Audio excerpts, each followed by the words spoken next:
If your fantasy story doesn't force your protagonist to make at least one devastating, identity-shaking choice, then you don't have a character arc, you have a travelogue. I've been writing and studying fantasy for over 20 years now. I've tested every system out there, scene grids, speed sheets, character wheels. Most of them left me with neat outlines and emotionally dead stories. So I built my own method, one rooted in crucial emotional choices. It's how I write character arcs in my own work today, and it's the same approach I've seen to help other writers finally move forward with stories they've been stuck in for months, sometimes years. The way I see it, a character arc is not a staircase, it's a cliff. A character doesn't simply go up step by step collecting lessons like experience points in a video game.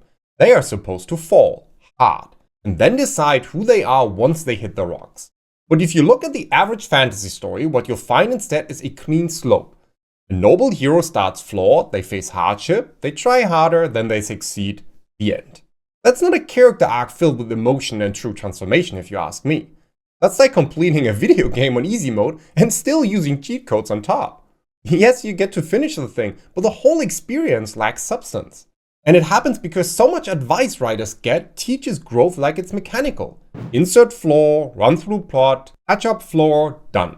The emotional logic here, completely skipped. Which is why a lot of character arcs do not feel earned.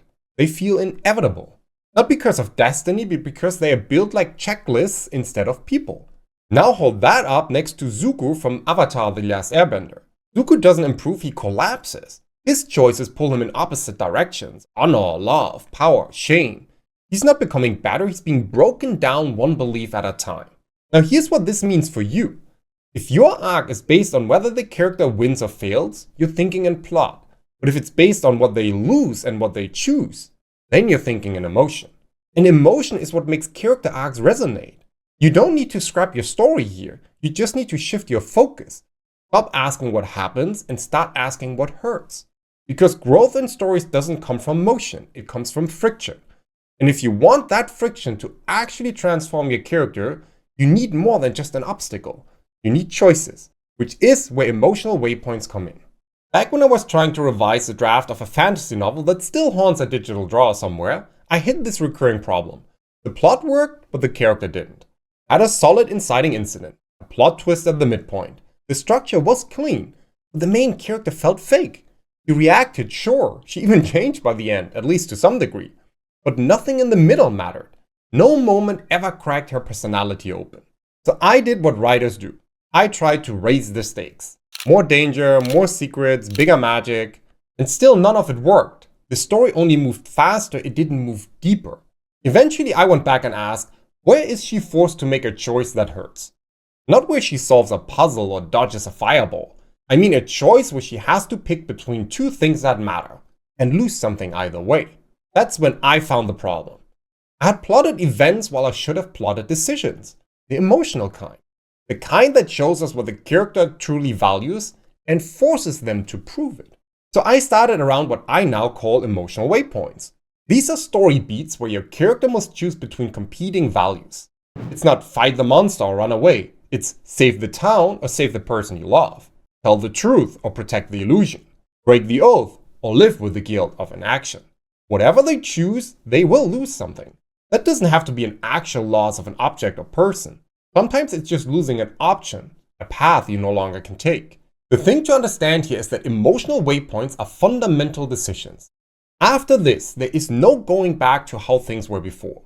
That's what makes the moment matter, because it changes them. It defines who the character becomes.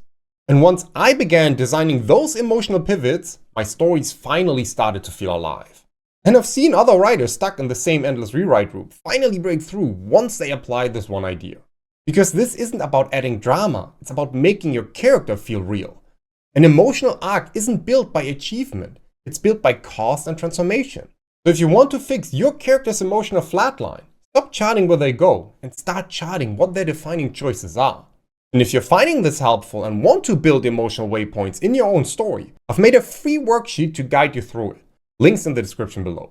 With that said though, I obviously don't want to leave you with just some high-level theory here either. So next, let me show you how to build an emotional waypoint that actually works. One that doesn't just escalate tension, but transforms your protagonist from the inside out. A well-built emotional waypoint doesn't just nudge your character forward, it fractures them and dares them to walk out change. Not because the plot said it's time, but because something in the world forced their values to collide. If there is no collision of values or desires, then the choice would be easy, making it lose any potential of being a driver of meaningful transformation. So here's the framework I use to test whether a moment qualifies as a true emotional waypoint. First, the stakes must be personal. The decision has to matter specifically to this character, not just because it affects the plot, but because it hits something they care about deeply. Then, both options must cost them something. There's no clean win here. Whichever way they go, they lose. That is, safety, relationships, control, self-image, something. Third, it must confront their values. An emotional waypoint isn't save the town or don't. It's protect the innocent or keep a promise. The power here is in the values colliding. Or it should ripple forward. The impact of the decision should change future choices, relationships, and behaviors. And lastly, it must reveal something true. The best emotional waypoints show us who this character really is or who they might become, whether they like it or not. Picture this, your protagonist finds a way, maybe through forbidden magic or a secret ritual, to save the person they love most. But there's a catch. The spell demands a life in return. An innocent character with their own goals and their own people who love them. There's no dark lord commanding your protagonist to do this, no villain twisting their arm if they don't act. There's just a quiet room, a burning choice, and the weight of it settling on your character's shoulders. Do they trade a stranger's future for their own happiness? Or do they walk away knowing they could have saved someone they love? This is what I call the blood price, a particular type of emotional waypoint. About love versus morality, passion against conscience. Save the person they love, or stay the kind of person they believe they are. Either way, they are changed, and that fallout doesn't stop here, because it redefines what the character is capable of in the reader's eyes. But with all this impact created, none of it matters if the timing is off. A big emotional moment that appears out of nowhere feels forced, no matter how intense it is. A true emotional waypoint should feel both inevitable and unbearable. The reader needs to sense it coming even if they wish it wouldn't. So lay the tracks early. Establish the values at play, show the connections that will be tested, create friction between who your character is and what they'll be asked to do. That way, when the choice arrives, it lands like a punch they've been walking toward for chapters. Because the pressure doesn't just come from the situation, it comes from everything that led there. But as defining as a single moment can be, it almost never is able to carry a full arc all on its own. That's why you need more than one of these moments throughout your story. Think of a character arc like a sword being forged. You can't just heat it once and call it done. You heat, strike, cool, repeat. Each blow reshapes the metal. Each moment of pressure tempers it. That's what makes it strong in the end. And emotional waypoints work the same way. One hard choice might spark change, but a true arc that's forged over time through 5 defining breaks. First, we have the catalyst. This is the moment that launches your protagonist's journey. They've got a character named Isha, an apprentice bone weaver living in a high mountain stronghold. Her people are bound by one sacred rule: never use their magic to harm. Then her brother is exiled, accused of using bone weaving in a forbidden duel. Isha discovers that her brother was falsely exiled and that her beloved mentor knowingly allowed it. Speaking out would clear her brother's name, but it would destroy the man who raised her and potentially destabilize the entire order. The choice? Protect the truth and betray her mentor, or protect the mentor and abandon justice. She chooses silence. Not because she's sure it's right, but because it's safer, familiar. Then comes the challenge, where your protagonist faces their first major test. Take our example about Isha again here. After doubling down on her duties to prove to herself she still belongs, Isha is tasked with enforcing the exile of another young student, one she knows for a fact is innocent too. The choice here? Obey orders and repeat the betrayal herself, or defy the order facing the consequences. In this case, she follows the order, and that decision hits harder than expected. It's no longer about protecting someone else's lie, it's her hand now acting, her guilt, her choice, her complicity. Waypoint 3 then is the crisis, the midpoint that pushes the character toward deeper change. In Isha's case, that is when another exile goes through and she hears rumors it was ordered to silence someone who discovered a contradiction in the old exile records. Desperate to know if her mentor's betrayal was an isolated case or part of something larger, he faces a brutal choice. secretly break into the temple archives, violating one of the Order's most sacred laws, or stay within the rules and keep pretending not to see the cracks. Either path has a cost. If she breaks in and is caught, she risks exile herself, disgrace, or worse, becoming the very thing her people fear. But if she stays silent, she'll be complicit again, and part of her knows she won't be able to bear it another time. So she breaks in. And what she finds is worse than she feared. Generations of manipulated records, buried exiles, and her mentor's name on more than one of them. After the crisis comes the sacrifice, where the character must give up something precious. Isha has the proof now. The names, the orders, the quiet exiles swept from record. But exposing it won't just burn the system, it'll scorch her place inside it. Her choice isn't abstract here. If she goes public, she takes down her mentor. She betrays friends who still believe. She risks igniting unrest in the city she swore to protect. But if she stays silent, she becomes a silent accomplice in a scheme that has hurt innocent people for generations. So she makes a call. She copies the records, slips them to a banned faction, and walks away before the fallout can find her. And that's where the cost comes in.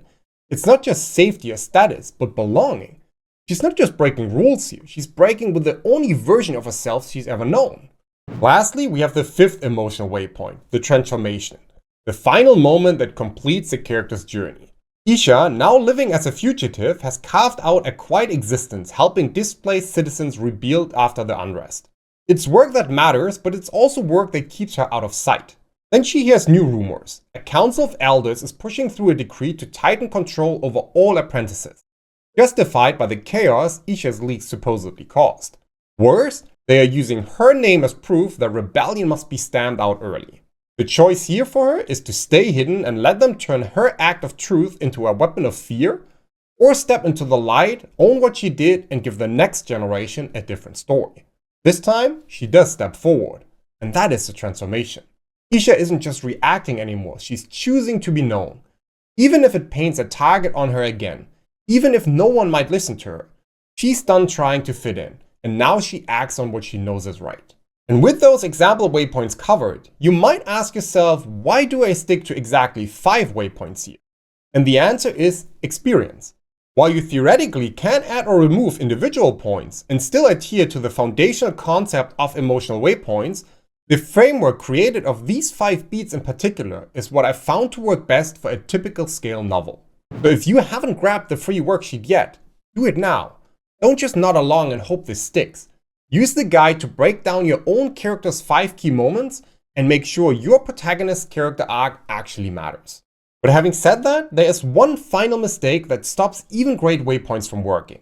It doesn't matter how powerful your character's choice is, if the world shrugs it off, the moment dies. A character can make the hardest decision of their life, but if no one reacts, nothing changes, and the world keeps moving like it didn't happen, then the reader stops feeling it too. So how do you fix that? Well, you build a world that remembers. Think of your setting as more than just a static backdrop. Every choice your protagonist makes should cause ripples, should shift relationships, challenge social rules, trigger consequences. Let's go back to Isha one last time. When she breaks into the archives, that isn't just a personal crisis. It's an illegal act, one that violates the sacred rules of her order. So what happens next here? She can't just feel guilty and move on. Her world has to react to it. Her mentor might notice the breach. Tensions grow within the ranks, rumors spread about betrayal, suspicion builds. That's the world showing it felt the impact of Isha's action.